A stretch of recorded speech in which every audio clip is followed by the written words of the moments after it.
Bonjour à tous, on se retrouve pour une guidance intemporelle. Intemporelle, qu'est-ce que ça veut dire? Ça veut dire que c'est une guidance en fait qui peut être vue aujourd'hui, demain, dans un mois, dans un an. Cette guidance en fait peut vous arriver par hasard en fait sur le fil en fait dans les suggestions YouTube. Peut-être à un moment de votre vie vous avez besoin de réponses. Vous vous posez des questions, vous avez besoin de réponses. Vous n'êtes pas bien, vous avez besoin d'être comment dire rassuré, voilà. Donc cette guidance, si elle arrive vers vous, ne serait-ce que déjà peut-être que par le titre, hein, c'est que vous avez quelque chose à entendre, voilà. Le mémoire akashique, pour commencer, donc c'est un tirage à 7 cartes. Normalement, les 7 cartes auraient dû être en long. Mais comme j'ai pas de place sur mon bureau, il est tout petit, il s'arrête là, hein. Voilà, hop, il s'arrête là mon bureau. Donc c'est pas grand, hein. Voilà, donc du coup, les deux premières cartes, c'est le présent, c'est ce que vous vivez en ce moment, votre état d'esprit. Les cartes suivantes, c'est l'évolution de la situation, et la septième carte, c'est le résultat du tirage. Voilà, donc on commence déjà par ce jeu, et je vous en dis plus pour le petit oracle du Lenormand enchanté. Voilà. Donc je commence par ces deux cartes. Alors, je vous les mets comme ça, voilà, pour que vous les voyez bien. Voilà, on voit bien. Alors, il est nécessaire ici de ne pas garder pour vous vos ressentis et vos émotions. C'est ce que vous faites actuellement pour certains. Associé à la carte des synchronicités, on vous demande d'être observateur de ces sentiments qui ne demandent qu'à jaillir. Pour d'autres, on vous indique que vous vous protégez trop. Vous vous mettez toujours en retrait. Ouvrez-vous aux autres, n'ayez pas peur de vous montrer tel que vous êtes.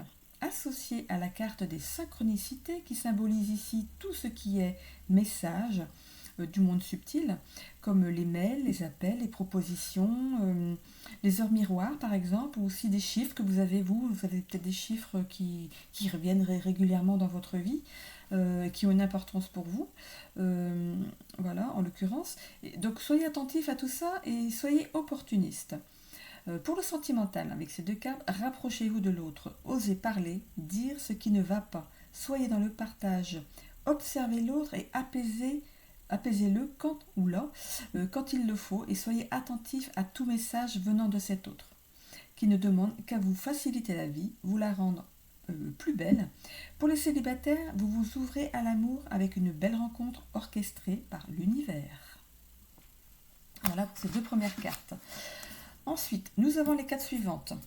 Alors, nous avons la confiance en soi, le professionnel. Alors, c'est dans l'ordre, oui. Donc, la confiance en soi, le professionnel, le doute et la trahison. Dans l'ordre où elles auraient dû être si jamais je les avais étalées. Voilà. Alors, l'évolution de la situation, si vous acceptez ce challenge, sera de reprendre pied dans la réalité. Vous allez reprendre confiance en vous, un nouveau départ propice dans le professionnel, car vous doutiez de vos capacités. Vous avez besoin d'être rassuré et ce sera chose faite. Cette carte de la trahison pointe des blessures qui n'ont plus lieu d'être. Pratiquez l'acceptation et laissez ça au passé. Une autre vie se profile désormais pour vous remettre le pied à l'étrier. Pour ce qui est du sentimental, on reprend les bonnes habitudes. Vous travaillez, donc par rapport au professionnel, donc vous travaillez donc à remettre certaines choses, laissez en suspens, vous les remettez au goût du jour. Le doute laisse place à la réconciliation. Fini les coups bas. Vous vous investissez pour rendre votre vie à deux plus facile en intégrant que vous êtes complémentaires et que tout est possible. Pour les célibataires, une rencontre au travail n'est pas à exclure. Vous vous sentez confiant. Vous laissez le doute aux autres et avancez avec détermination après avoir vécu l'échec par le passé. Alors, le résultat avec la carte du rejet. Le résultat dans le pro, c'est une belle revanche après avoir rejeté une blessure émotionnelle. Le rejet, c'est le rejet de la blessure qui vous pourrissait la vie. Pour certains, ça c'est pour certains. Donc pour d'autres, vous ne sentez pas forcément à votre place. Vous restez dans cette forme de victimisation inconsciente. On vous demande de travailler la blessure du rejet. Pour le sentimental, vous allez rejeter désormais toute forme de désaccord.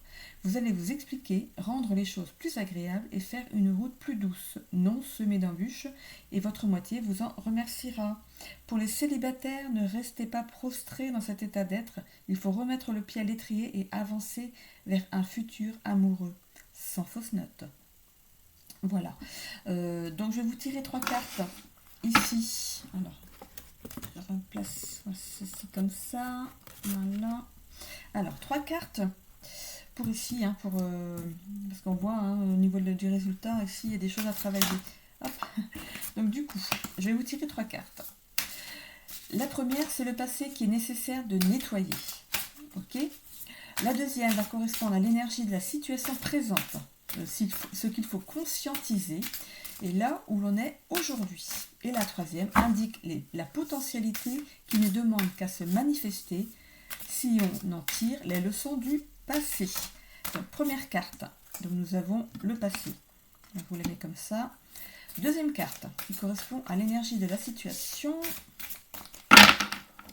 L'énergie de la situation présente et qu'il faut conscientiser là où l'on est aujourd'hui. Hop, elle est là.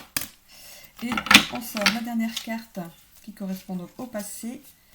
Alors, indique la potentialité, donc qui ne demande qu'à se manifester. 2 cartes, non, une, on va prendre qu'une.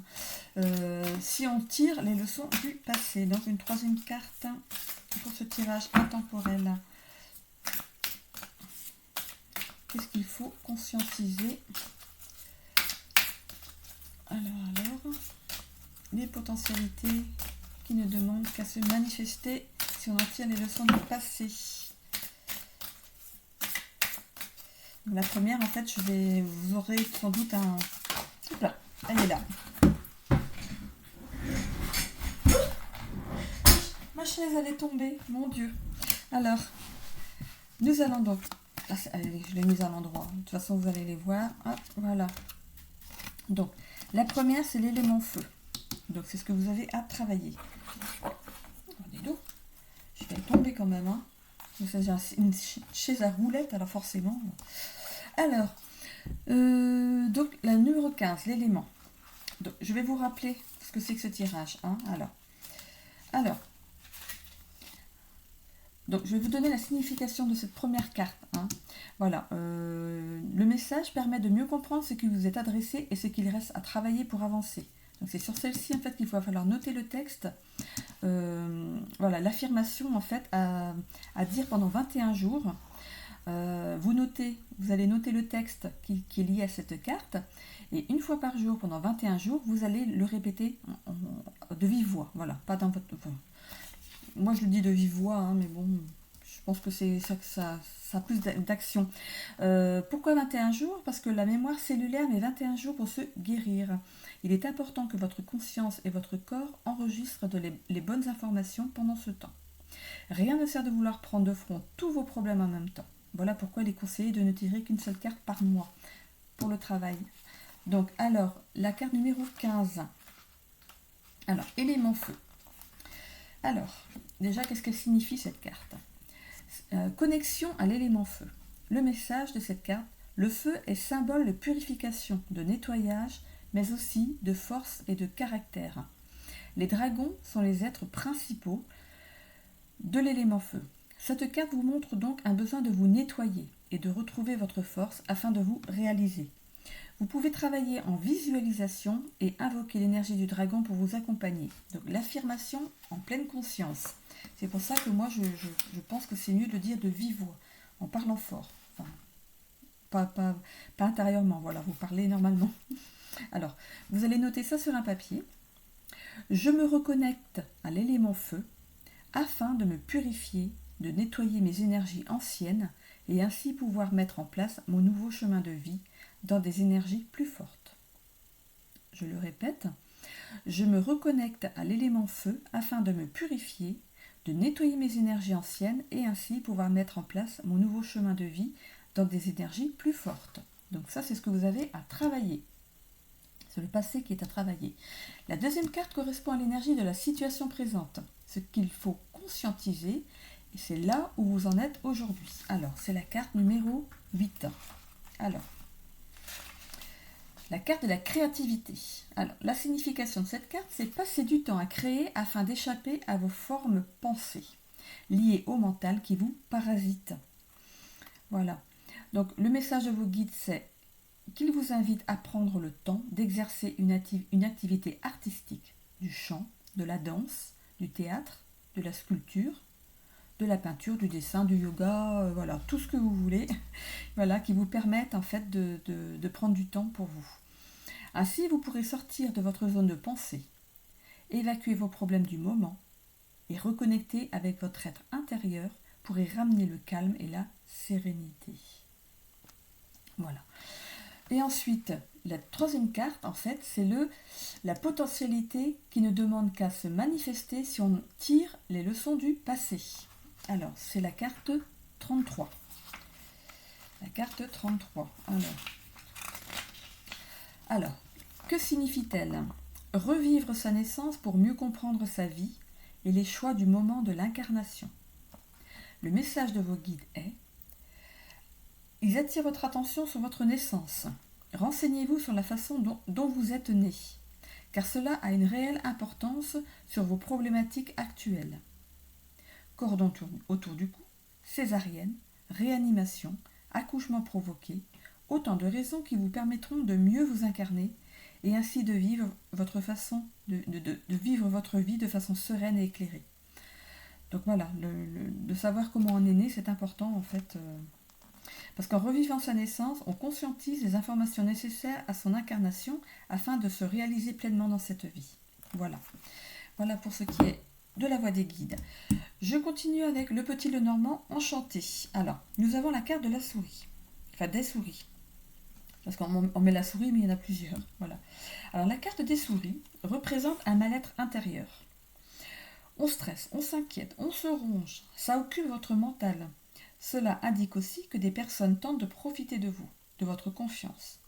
Vous allez vous adapter aux événements en ne cédant pas à vos angoisses. Soyez prudent dans votre manière de gérer votre vie et tout ira bien. Elle correspond au présent. La carte du passé, qui est la carte numéro 19. C'est celle-ci, elles sont comme ça. Oui, parce qu'en fait, vous ne voyez pas pareil que moi. Alors, la carte 19. La tour, oui c'est ça. La tour symbolise la protection, le repli sur vous-même. Un passé qui vous a rendu méfiant. Vous vous êtes isolé. Un lourd secret a pu être à l'origine de ce repli. On me donne le chiffre 19 si ça vous parle. 19 jours en arrière, ou alors le 19e jour du mois qui a précédé cette guidance intemporelle d'aujourd'hui. On parle ici du passé. Voilà. Donc présent, passé, et on va sur le futur. Voilà. Alors, le futur. L'issue, en fait, envisagée ici, c'est une personne qui pourrait vous aider en vous apportant du soutien et de la protection grâce à ses bons conseils. C'est la justice qui colore cette carte. Sa devise est « Veillez à vos intérêts avec honnêteté. La lumière sera faite dans votre quotidien. Épanouissez-vous dans des démarches qui favorisent votre paix intérieure et cultivez votre harmonie. » Voilà pour ce tirage. Je termine peut-être pas, non, parce que je vais peut-être refaire aussi une petite carte du tarot de Marseille. Là, en fait, c'est le sentimental. Alors, pour les couples, j'ai 2 ou 3 cartes, je vais vous les montrer quand même. Donc, j'ai eu en premier, en fait, la carte du pas du tout, celle qui est au milieu. Ensuite, j'ai eu la carte de la Vierge, le mois de septembre. Comme ça. Et ensuite, j'ai eu un jour à une semaine. Voilà. Donc, pour les couples chez qui c'est difficile en ce moment, ce n'est pas tout rose. Vous allez rapidement remettre les choses en ordre avec sagesse. La carte du pas du tout donne la tendance. On parle de manie et d'anxiété. Point d'exclamation. Donc, c'est peut-être une chose à travailler. Pour les autres, vous n'êtes pas du tout sur la réserve. Vous êtes OK avec l'autre. L'ordre règne et vous savez prendre soin de l'autre avec sagesse. Pour les célibataires, une rencontre avec une vierge, ou qui est arrivée déjà en septembre, la rencontre s'est faite en mois de septembre, pourrait vous faire peur. Tant la rapidité des événements qui arrivent là maintenant ne vous plaît pas du tout. Ça va trop vite pour vous. D'où vous vient cette anxiété? Vous avez vos petites manies et vos habitudes en tant que célibataire, et on veut vous les faire changer trop vite. Mettez-y une réserve et attendez de voir ce qui en ressortira. Voilà. Dites-lui mollo, mollo. Voilà. Et puis, si vous n'avez pas envie de changer tout, vous avez le droit aussi. Voilà. Alors, je vais continuer avec Voilà, le petit message du tarot de Marseille, le fameux livre. Voilà, donc une carte pour cette guidance intemporelle, s'il vous plaît. On a la carte de la justice. Voilà. Alors, cette carte nous parle du côté finance. La justice te rappelle que ta situation reflète la manière dont tu gères ta bourse. Tes dépenses et tes dettes peuvent te rattraper comme tes économies et tes investissements fructifier. Voilà. Je vais continuer avec une petite carte de Merlin l'Enchanteur. Je vais d'ailleurs les mélanger parce que là, je ne les avais pas sortis d'avance. Donc, le petit oracle de Merlin l'Enchanteur. Qu'est-ce qu'il a à nous dire? Quel message veut-il faire passer? Alors, Uther, Pendragon roi, sois au service de ce qui t'est cher. Si tu as des droits, tu as aussi des devoirs. C'est en les honorant que tu gagneras le respect et l'amour de ceux qui te sont chers. Demande-toi quels sont mes devoirs dans cette situation et tu sauras. Voilà, un petit message de Merlin l'Enchanteur. Je vais vous laisser vous poser une question. Et on va voir si le... Ça fait un moment que je ne l'ai pas pris, celui-là, le petit oracle de l'étoile bleue. Voilà. Je vais vous tirer une petite carte. Je vous laisse le temps que je mélange pour vous poser une petite question. Bah, posez-vous une question et on va voir si ça y répond. Quelle est votre question du moment? Qu'est-ce qui vous tracasse? Ou qu'est-ce que vous avez envie d'avoir? Voilà, vous vous posez des questions, même ça peut être en bien. Voilà. Est-ce que c'est le bon chéri? Est-ce que je vais avoir ce travail? Voilà.